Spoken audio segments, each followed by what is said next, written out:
Graça e paz, abençoados de Jesus. Amém? Aqui na nossa 8ª oportunidade, vamos ler lá no livro de 2 Reis, capítulo 4, versículo 8, 13. O desvelo que se há de fazer por ti, haverá alguma coisa de que se fale por ti ao rei? Ou ao chefe do exército? E dissera a ela, eu habito no meio do meu povo. Aquela mulher habitante de Sunem, além de recepcionar o profeta Eliseu e seu assistente Geazi, todas as vezes que passavam por sua cidade, resolveu construir ali um pequeno quarto para os dois, para que se hospedassem sempre que ali estivessem. O serviço prestado por essa mulher ao profeta de Deus, seja oferecendo alimento, seja proporcionando hospedagem, chamou a atenção de Eliseu, que buscou recompensá-la de alguma forma. É interessante notar que o texto também nos diz que aquela sunamita não tinha filho e o profeta declara-lhe que ela seria mãe dentro de certo tempo. A grande oportunidade de ser mãe, que parecia já não mais ser possível devido à idade de seu marido, foi alcançada. E não só isso, mais tarde, quando já ia um adolescente, esse mesmo filho foi atingido por um mal súbito. Enquanto trabalhava no campo com seu pai, vindo a falecer, e Eliseu, após um clamor desesperado da mãe do menino, clamou a Deus e ao menino foi ressuscitado. Como diz em 2 Reis, capítulo 4, versículo 18, 37. Quantas oportunidades chegam até nós quando servimos com alegria. Por isso, procure servir o Senhor em sua igreja, em sua família e em seu trabalho com alegria. O Senhor vê o serviço realizado por seus filhos e certamente os recompensa. Fidelidade? Fidelidade é a qualidade de ser fiel, é a capacidade de ser confiável. Minha definição de fidelidade, definição esta que repetidamente falo é a seguinte: fiel é aquele que cumpre aquilo a que se obriga. Note bem, não é o que os outros obrigam você a fazer, mas aquilo a que você mesmo se obriga. É sinal de inteireza, de compromisso, de confiança. É elemento que abre as portas da oportunidade para você.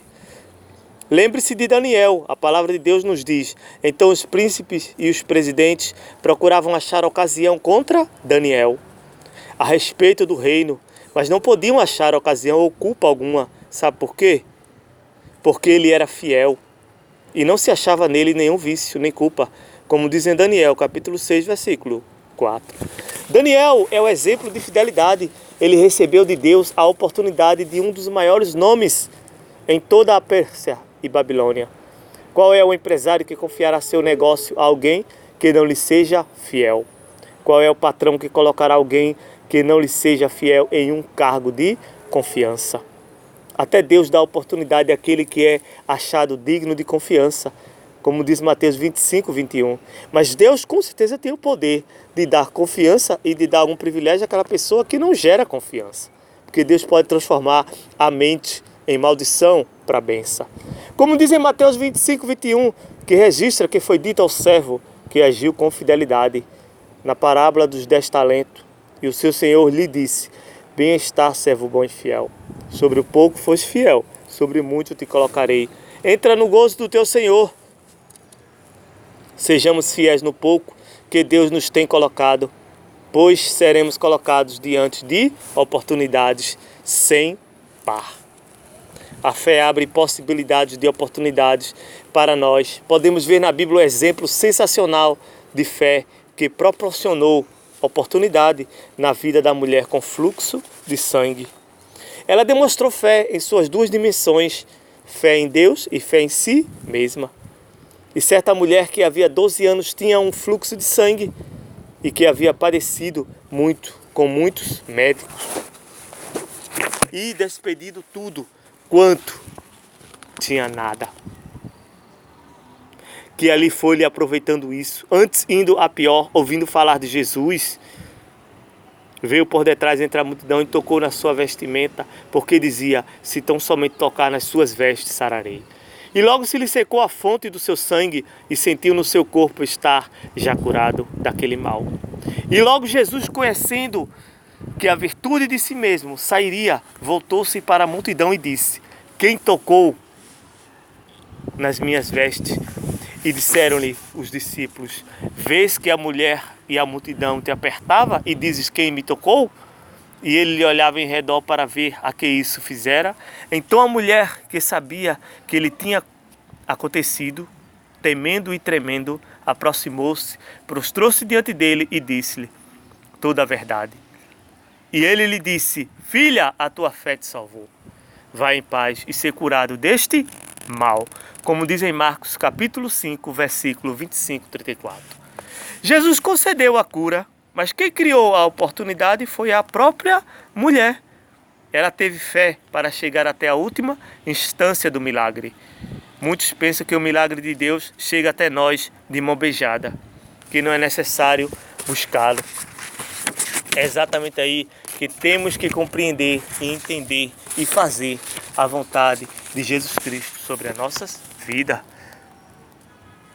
Puro engano ou verdadeiro engano? Que aqui o que eu sempre digo é que Deus não move uma palha naquilo que eu posso fazer. Mas Deus tem poder sim para mover uma palha, mesmo eu, se eu não quiser mover. Se Deus quiser mover, Ele com certeza move. Mas move o céu inteiro naquilo que não posso. Caso queiramos que tudo caia do céu, não veremos coisa alguma, nem milagres, nem portas abertas. Mas que nunca devemos esquecer que o quê? Em Silas Malafaia, que existe a misericórdia de Deus. Então, se a misericórdia de Deus existe, Silas Malafaia, com certeza nós podemos ver sim alguma coisa vindo de Deus. Mesmo que nós não corremos atrás. Porque as portas nem as oportunidades, é preciso crer. É necessário que haja fé na ação de Deus em nossa vida. E fé naquilo que somos capazes de fazer. Nesse capítulo, aprendemos alguns elementos que compõem a oportunidade. São atitudes e comportamentos necessários para que as portas da oportunidade sejam abertas para nós. No próximo ministração aqui no nosso ministério GFAF, faremos observações sobre alguns aspectos da oportunidade que devemos ser lembrados. A oportunidade está às portas. Não desista, insista, que Jesus Cristo com certeza levará para a sua bênção, para a sua vida, a bênção sobrenatural. Amém? Eu agradeço por esta oportunidade.